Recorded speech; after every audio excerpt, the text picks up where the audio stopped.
E aí pessoal, beleza? Como é que estão vocês? Eu sou Adelmo Souza e vocês são muito bem-vindos. Muito obrigado aí pela sua audiência. Deixa um comentário legal e um gostei, né? Mandando um abraço aí pro nosso querido pastor do vídeo de ontem, né? Ele agradeceu aqui. O vídeo teve muitas visualizações no Facebook, viu? 300 visualizações vai fazer já. 80 no Instagram e uma quantidade boa no YouTube. Foi menor a quantidade, mas porque ele vai gradativo, né? Ele falou o seguinte: Adel, muito obrigado por você esclarecer para as pessoas que nem todo mundo é milionário. Eu ando com o Uno Mille e tinha um Celtinha, moro de aluguel.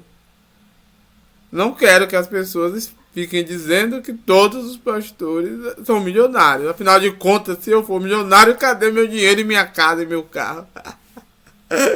Eu gosto dele que ele é muito como é pra cima, né? É verdade, o povo sabe que nem todo mundo é igual. Isso é palhaçada também.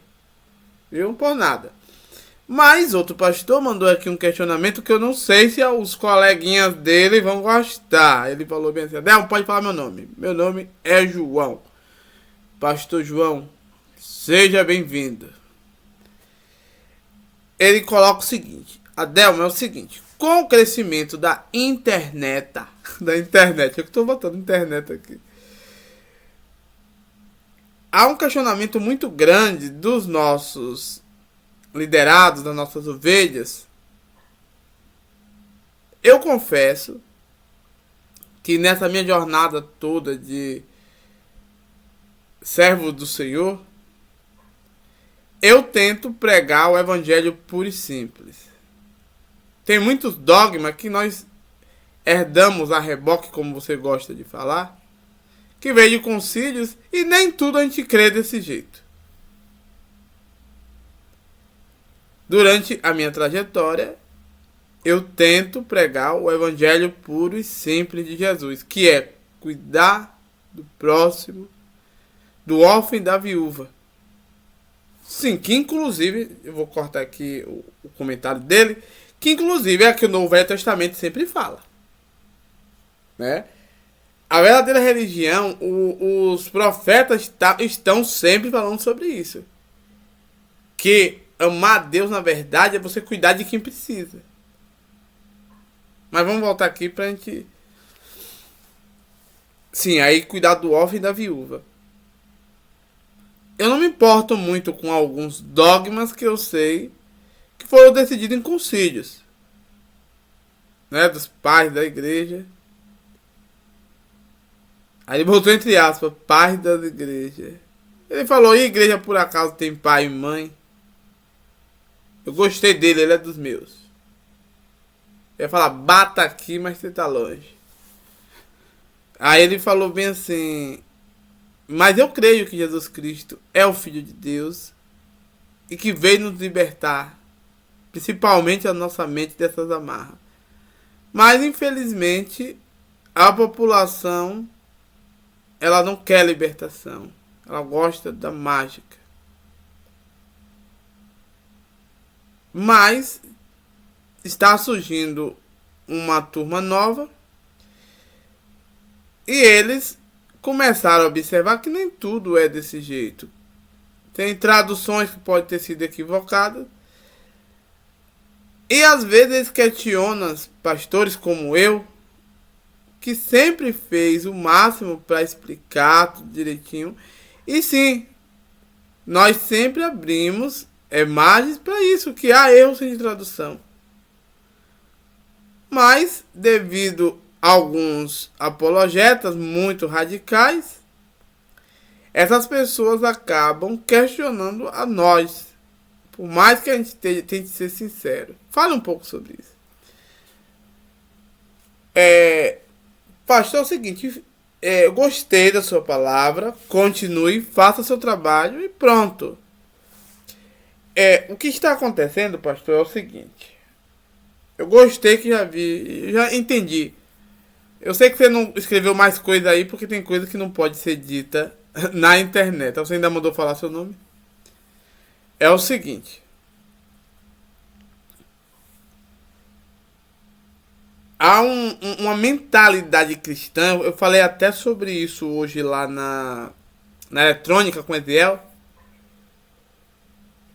Os crentes gostam da magia para evitar ou para eximir a sua responsabilidade. Ele fala, não, Deus está no controle de tudo. Por quê? Porque ele vai ver o irmãozinho precisando de alimentação, o irmão que está no hospital, ele não vai ligar, não vai procurar saber, não vai visitar. E não vai perguntar, nem mandar um zap falando assim, você tem comida? Por quê? Porque ele acha que Deus tem que fazer tudo isso. É uma fumaça, é uma gosma, uma fumaça que cobre o local, e é isso que faz as coisas. E que ele só vai ficar na casa dele orando e pronto, e ele vai ficar na vida dele mansa lá. E nisso ele está dizendo que está amando o próximo. Essas coisas são ridículas, eu sei que é ridícula. Até a gente falar isso, pra mim soa ridículo isso. Mas eles querem isso. Sem falar naquela questão que essa parte aí é a abominação. Está todo mundo esperando chegar o Apocalipse, porque eles acham que são os escolhidos.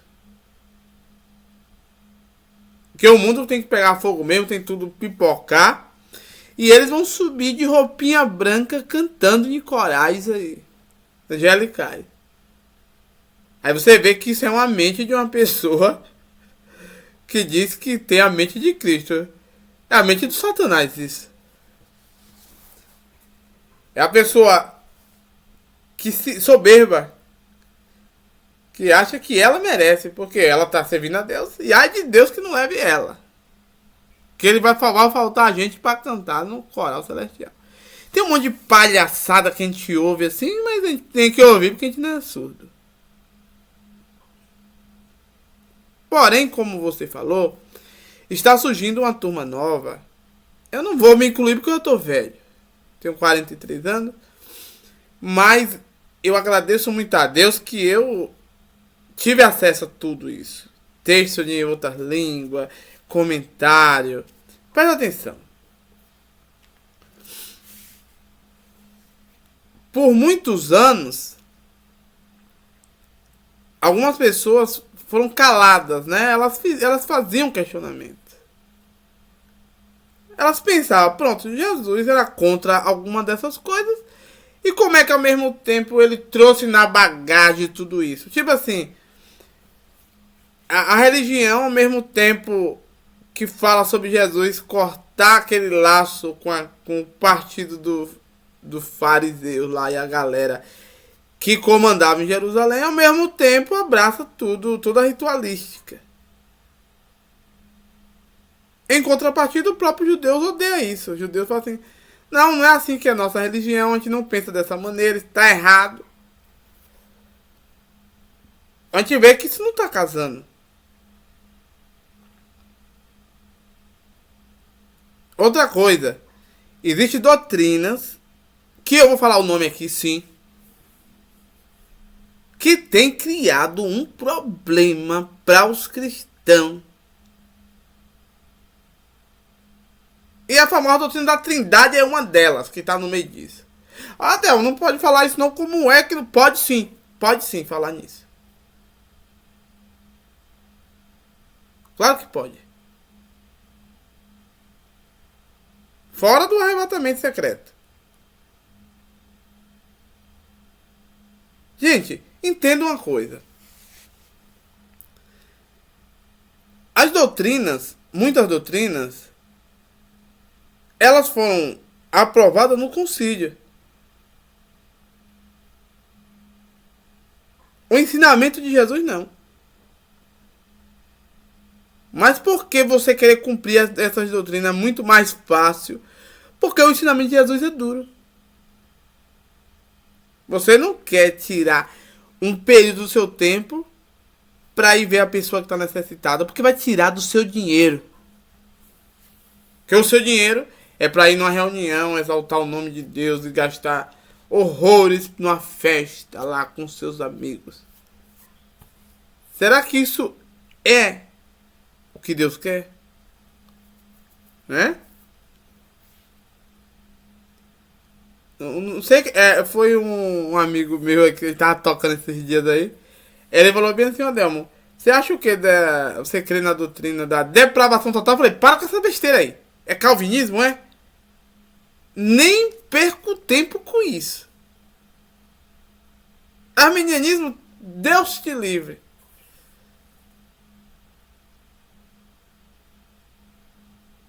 Essa judaização que estão fazendo dentro das igrejas? Ah, meu Deus, eu estou fora disso. Eu estou fora disso aí.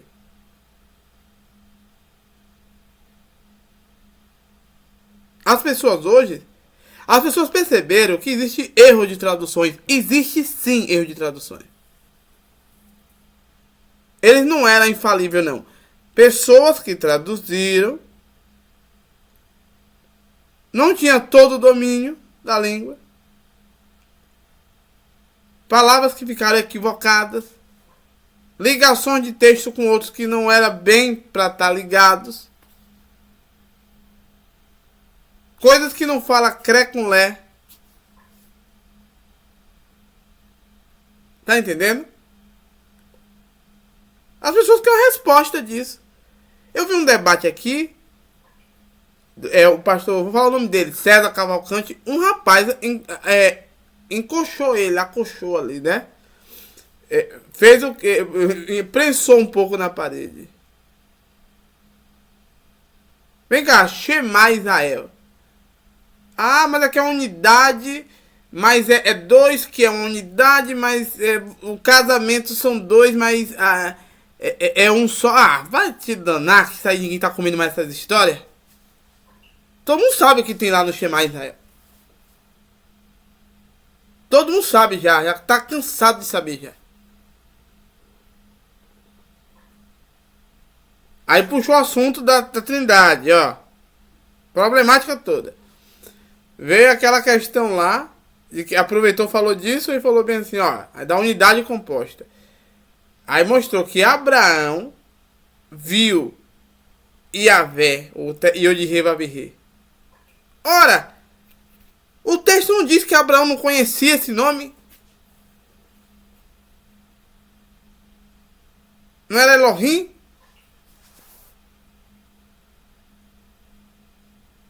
Que história é essa? Mas tudo bem, Abraão vê. Aí Deus vai chegar até Abraão. Quando eu chego até Abraão, é 3 pessoas. Aí o pastor fala, porém, não é Deus, porque Deus ninguém pode ver. São representantes de Deus. Mas lá não diz que é representante, lá diz que é Deus mesmo. E o de rei vai vir, não é nem Elohim. Ou Yahvé. Vem cá, que contorcionismo é esse? Todo mundo sabe o que aconteceu ali.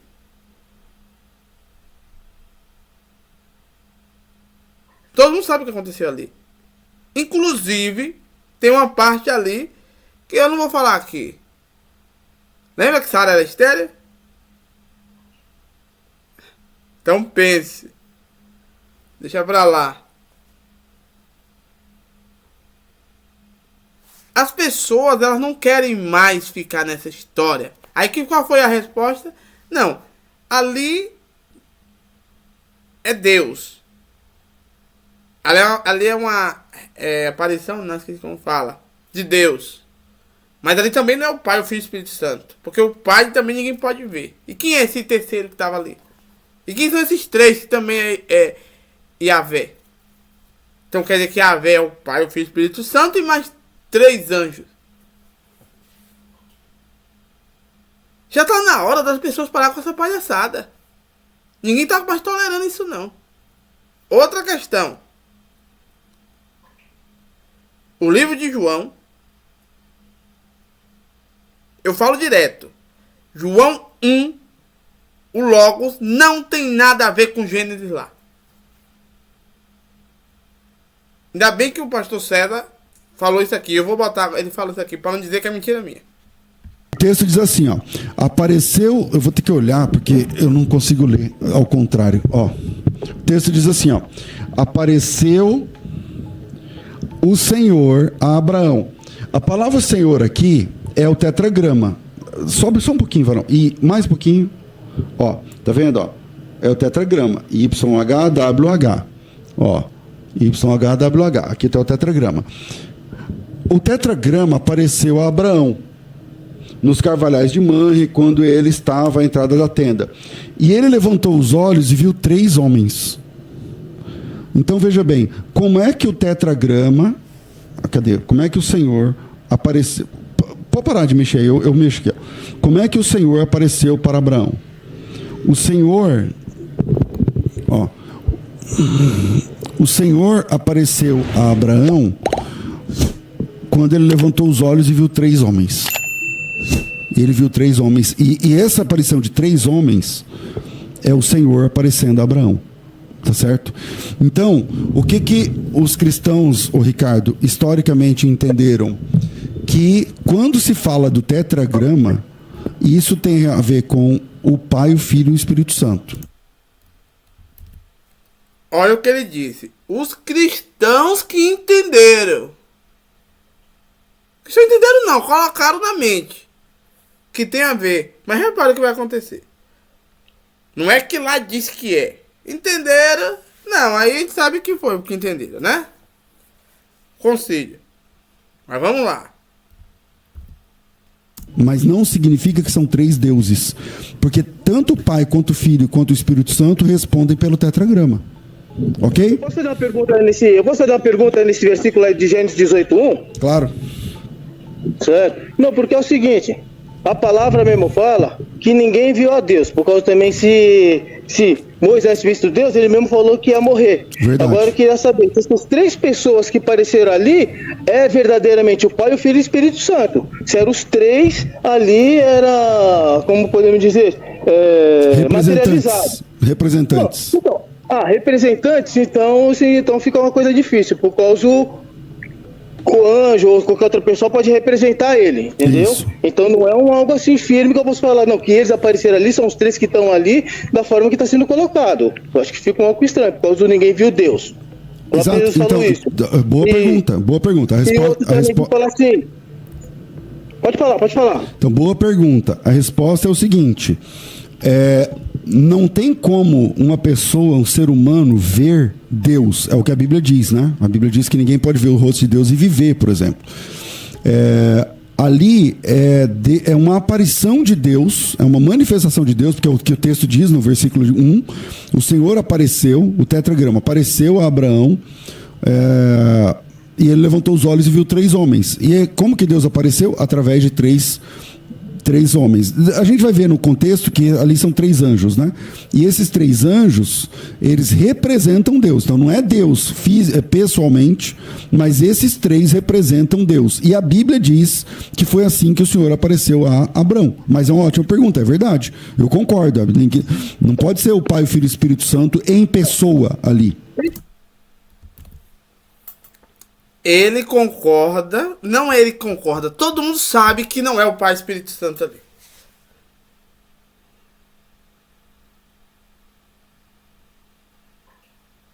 Aí fica difícil, né? Mas vai ficar pior. Sabe o que vai ficar pior? Porque o cara vai puxar ali o livro de... Mas antes de falar disso, eu vou falar uma coisa aqui, viu, pastor Célio? Moisés falava face a face, apesar de que lá na frente ele já disse que não fala com ninguém. Mas Moisés batia papos. E aí, como é que vai explicar isso? Era amiguinho, batia papo com Deus ali. Só que depois, lá pra frente, no mesmo livro, vai dizer que não. Pode ver não, Moisés. Se vier aqui, morre, rapaz.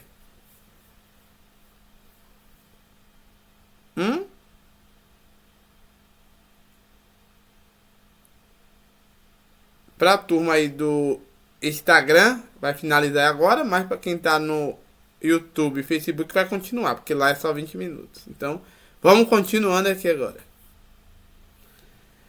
Vamos aproveitar agora aqui e vamos colocar agora João, né? João que essência é uma. São três seres Então, mas distintos com o peraí, mesmo ser. qual texto agora você está falando de essência? Lá não fala nada de essência. Não sei, porque é o seguinte, a base, quando está falando de três pessoas, tudo estão falando da base da Trindade, seria isso? Ou não? Bom, lá não fala Trindade, né? Lá não fala Trindade, lá a gente está falando do Antigo Testamento. Eu sei. Tá vendo? Lá não fala de Trindade. Lá é o Antigo Testamento.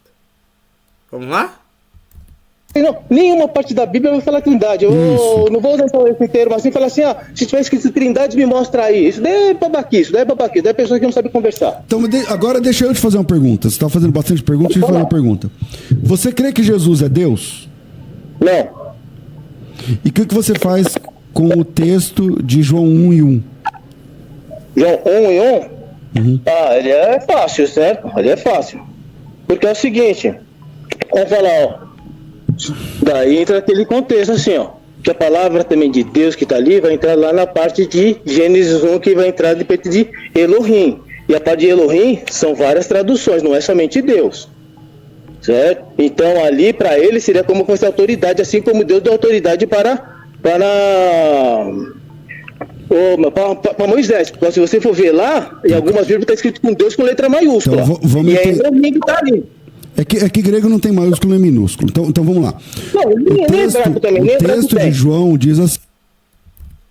Vamos pegando os detalhes. Na linguagem hebraica, na maiúscula, não tem Deus minúsculo, Deus maiúsculo. Não existe isso. Assim, ó.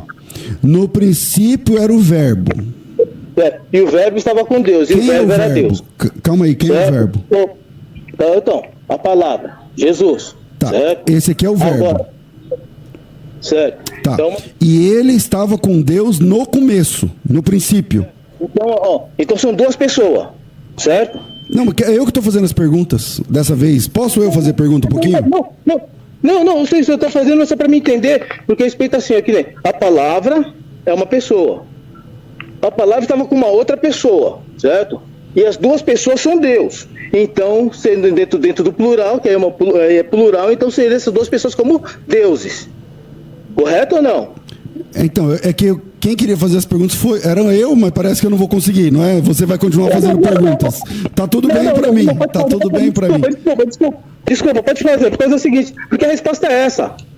Porque a resposta é simples. Por causa quando eu vou falar. Mas você ouviu minha pergunta? Tá bom, então pode fazer, eu vou ficar quietinho.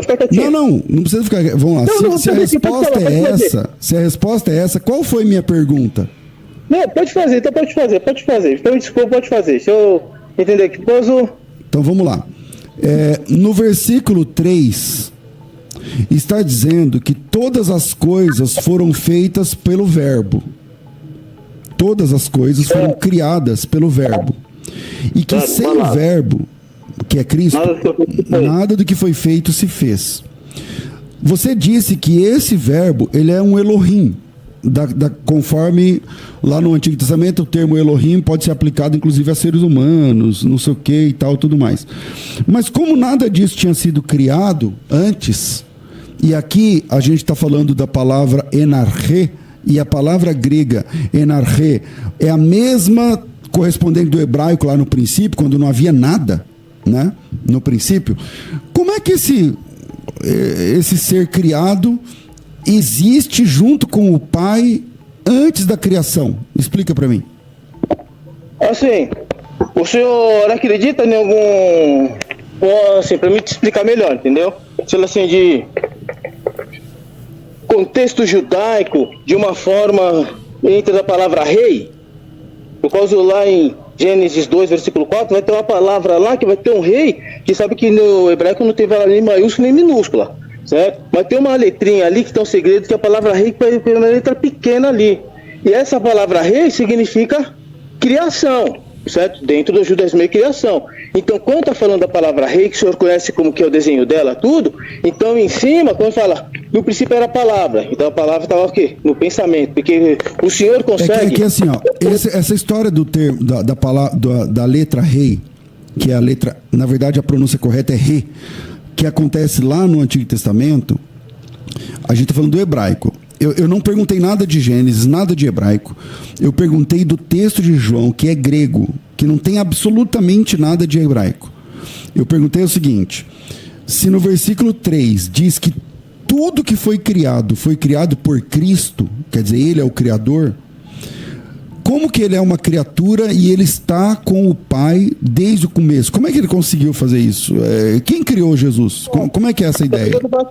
Então, porque eu tô falando assim, se a gente pegar esse texto, esse Gênesis 1:1 isolado, e não querer ir, por causa ele aponta para Gênesis 1:1 e não entender da forma correta também, nós vamos ficar perdidos.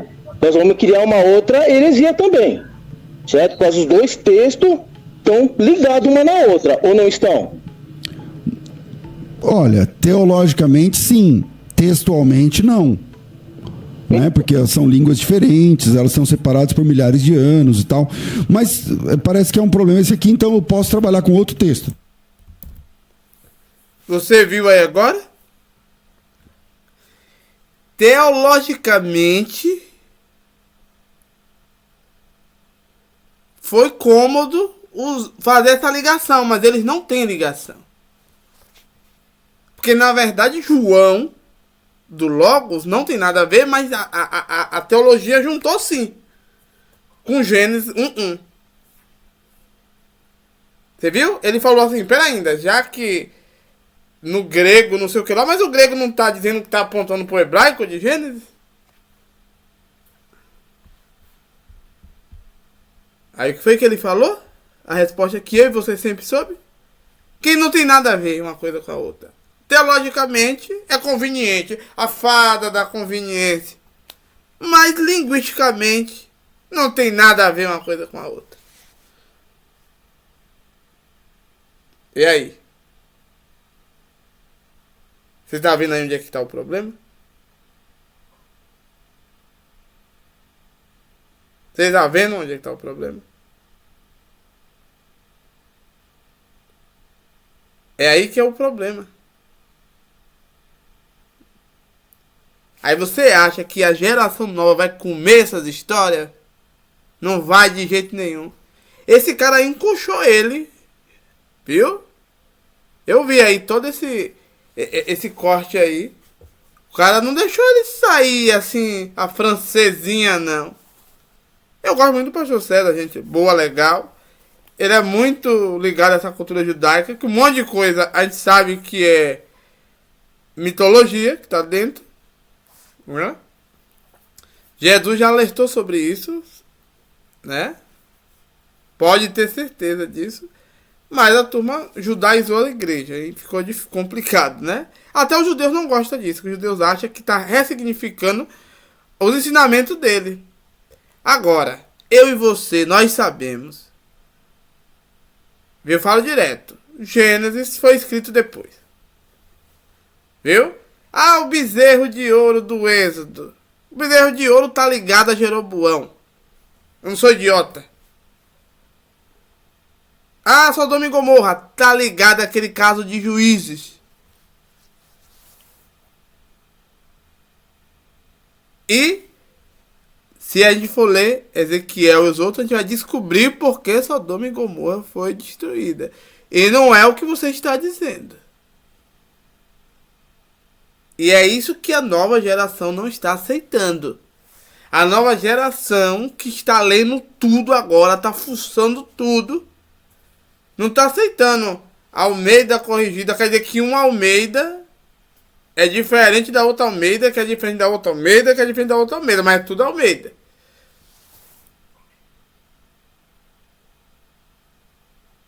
Os termos, ninguém está confiando mais nisso. Agora, eu sei o que aconteceu ali quando os três chegou ali para Abraão.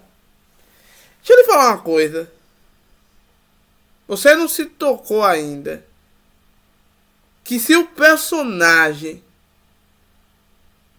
tem o nome da característica da história, isso quer dizer que o nome foi nomeado depois. Você acha que alguma mãe acordou e falou: ah, eu estou amargurada, a minha filha vai ser Mara? Claro que não. O texto só está usando de como é que se diz, uma ferramenta literária para isso, para fixação. Existiu uma mulher que teve aquele problema e teve uma filha. Mas ela botou o nome da filha de Mara? Claro que não. Você não acha que Abraão, Ab é pai, e ele é o pai das nações? Não está muito conveniente o nome? Está.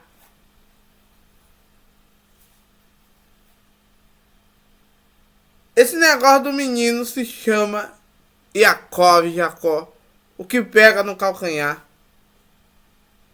Não está muito conveniente? Está. Esaú peludo. Que história é essa? O menino já nasceu todo peludo, todo barbado? Ah, a mãe disse que tem duas nações brigando. Aí os dois meninos convenientemente mudam o nome. Um chama Israel e o outro chama Edom.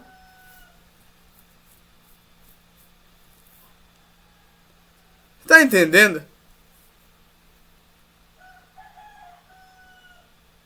O sumo sacerdote Josué,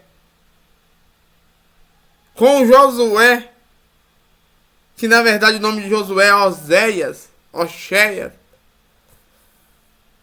Você não acha que tem uma conveniência disso, não? Eu e minha casa serviremos ao Senhor. Ah, gente, também, pelo amor de Deus. Você aprende a ler o livro, os versículos.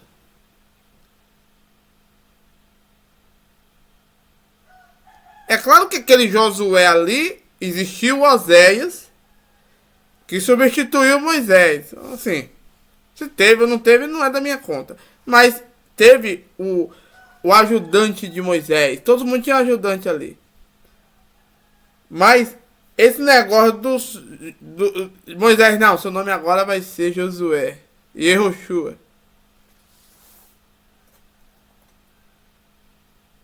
Na minha mente só vem o sumo sacerdote Josué.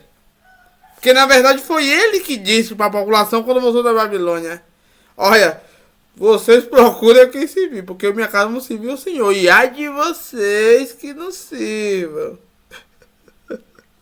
Vocês estão entendendo, gente?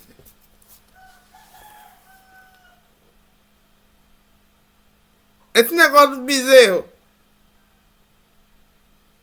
Aquela história tá reta projetada, rapaz, de Arão ali. Não tem pra onde correr, não. Não tem pra onde correr. Aí Arão jogou lá. Aí do nada surgiu o bezerro. Você já leu essa passagem pra você ver o que tá dizendo ali? É por isso que não foi Moisés que escreveu.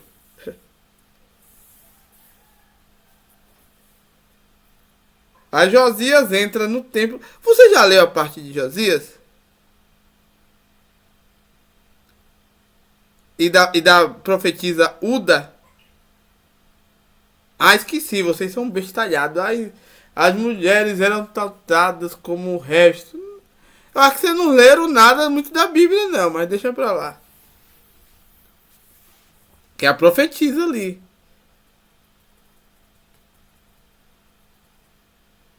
O que é que Josias fez? Josias estava ali, aí o sacerdote chamou Josias: faça o favor. Olha, a gente achou o livro da lei aqui. Aí Josias se lamentou.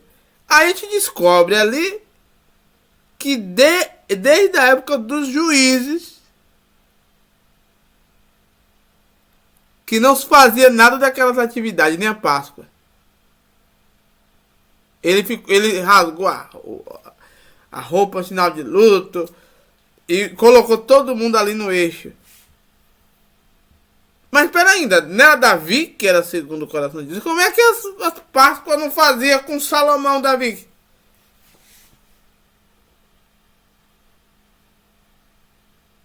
E as coisas todas? Ô, gente, Davi, Salomão, Saul e companhia limitada não é depois dos juízes?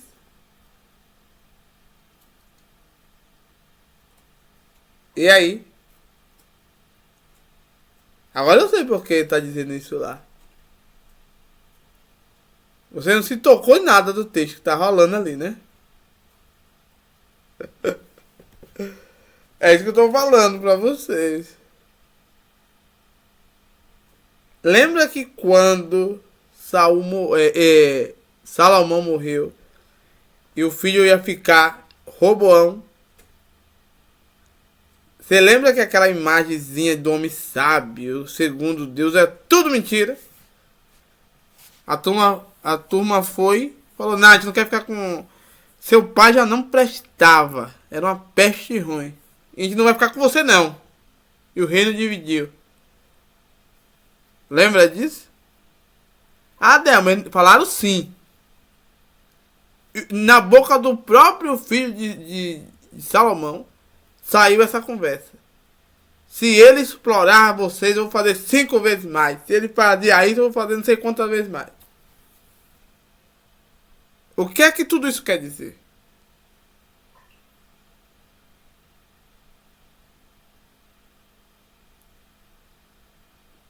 Tá vendo que você não viu nada do que Jesus falou? Mas Jesus falou sobre isso.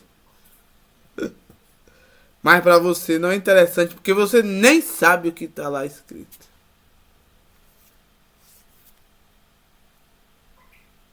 Você viu daqueles profetas que eram vaqueiros, que eu gosto muito das profecias deles, que na verdade não era nem profeta, ele estava ali só fazendo uma reclamação, o povo já botou como profeta. Ele inclusive disse isso, que ele não era profeta e não ganhava lá de lugar nenhum. Lembra? Temos Joel, tem outros aí. Mas eu não vou falar quem é dele não, tem Amós. Tá?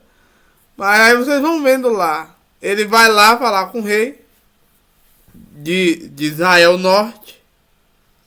Aí o rei fala bem assim, ah, você faz parte daquela turminha mentirosa. Aqueles profetas de Jerusalém, né? Que ganha do templo. Aí na minha mente um sininho bateu logo. Pim! Aí o que é que o profeta fala, o vaqueiro? Não, quem disse a você isso? Eu não ganho dinheiro pra isso, pra profetizar.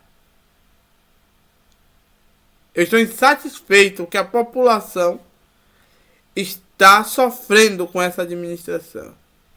Eu não faço parte do colégio profético de Jerusalém, se é que você me entende. Você está entendendo? Que dentro do texto já está tudo escrito.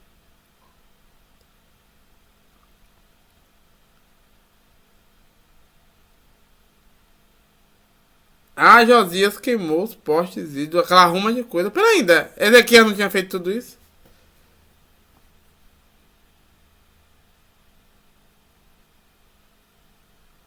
E pastor César?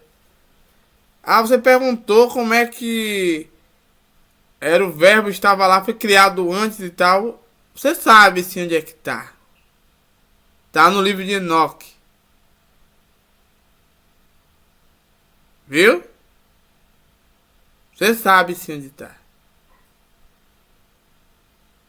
É bom que o senhor tá falando alguma coisa importante. Eu sei que não pode falar tudo, mas você sabe onde está. Que estava atrás do trono de Deus. O quem? O Messias ungido lá. Lembra de Enoque, o Messias celestial. É complicado, né? Mas vamos ficando por aqui. Lembre-se. O evangelho puro e simples. Você que tem que fazer pelo seu próximo. Não fique atribuindo tudo ao espiritual e você eximindo de cumprir suas obrigações. Tá muito conveniente isso aí. Olhe lá, depois não é o que você está pensando. Fica achando que você é digno de tudo que é o melhor, que vai cantando louvores para o céu, depois. Vou ficando por aqui, tchau.